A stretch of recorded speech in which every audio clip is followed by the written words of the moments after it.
Cinderella এক মিষ্টি মেয়ে ছিল, নাম সিন্ডারেলা।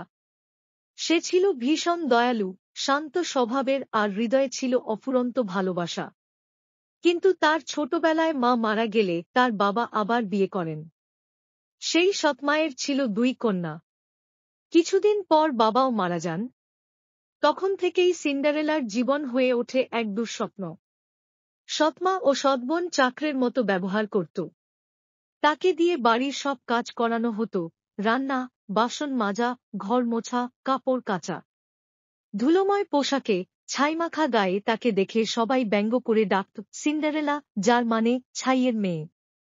একদিন রাজ্যে ঘোষণা এল, রাজপ্রাসাদে এক জমকালো নাচের আয়োজন করা হচ্ছে, যেখানে রাজকুমার নিজের জীবনসঙ্গী বেছে নেবেন। রাজ্যের সব কুমারী মেয়েকে আমন্ত্রণ জানানো হল। সিন্ডারেলা খুশিতে আপ্লুত হয়ে উঠল। সে চেয়েছিল একবারের জন্য সেই রাজসভায় যাওয়ার সুযোগ পেতে।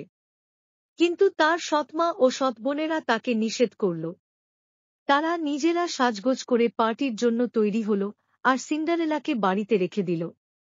সবাই চলে গেলে সিন্ডারেলা একা ছাদে বসে কাঁদছিল। তখন এক মায়াবতী পরী এসে হাজির হল। সে বলল, তুমি দয়ালু ও সাহসী, তাই আমি এসেছি তোমার ইচ্ছে পূরণ করতে। পরী তার জাদুতে একটি ফাঁকা কুমড়া রূপান্তর করল এক ঝলমলে সোনার রথে। 6টি ইঁদুর হয়ে গেল ঘোড়া, এক ছারপোকা হয়ে গেল সারথি। এরপর সে সিন্ডারেলার ছেঁড়া কাপড়কে বানিয়ে দিল এক রাজকীয় ঝলমলে গাউন, আর তার পায়ে এঁটে দিল কাঁচের জুতো। তুমি রাজপ্রাসাদে যেতে পারো, পরী বলল, কিন্তু মনে রেখো, রাত 12টার মধ্যে ফিরে এসো। কারণ তারপর সবকিছু আবার আগের মতো হয়ে যাবে। সিন্ডারেলা রাজপ্রাসাদে পৌঁছাল। সবাই মুগ্ধ হয়ে তাকিয়ে রইল তার দিকে, এমন সৌন্দর্য আগে কেউ দেখেনি।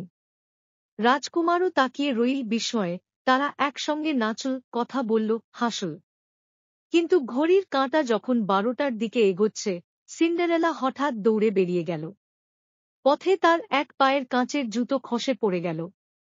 পরদিন রাজকুমার সারা রাজ্যে ঘোষণা দিল, আমি যার পায়ে এই কাঁচের জুতো ঠিক মাপসই হবে, তাকেই বিয়ে করব। সবার ঘরে ঘরে গিয়ে মেয়েদের পায়ে জুতো পরানো হল। শেষে রাজকুমার সিন্ডারেলার ঘরেও গেলেন। সৎবোনেরা জুতো পরতে চেষ্টা করল, কিন্তু কারো পায়ে বসল না। তখন সিন্ডারেলা শান্তভাবে সামনে এল। সৎমা বাধা দিতে চাইল, কিন্তু রাজকুমারের লোকেরা তাকে থামাল। সিন্ডারেলা পায়ে জুতো পরতেই সেটা একেবারে নিখুঁতভাবে বসে গেল। পরী আবার এল আর সিন্ডারেলাকে তার রূপকথার সাজে পরিপূর্ণ করে দিল। সে হয়ে উঠল এক সুন্দরী, দয়ালু রানী।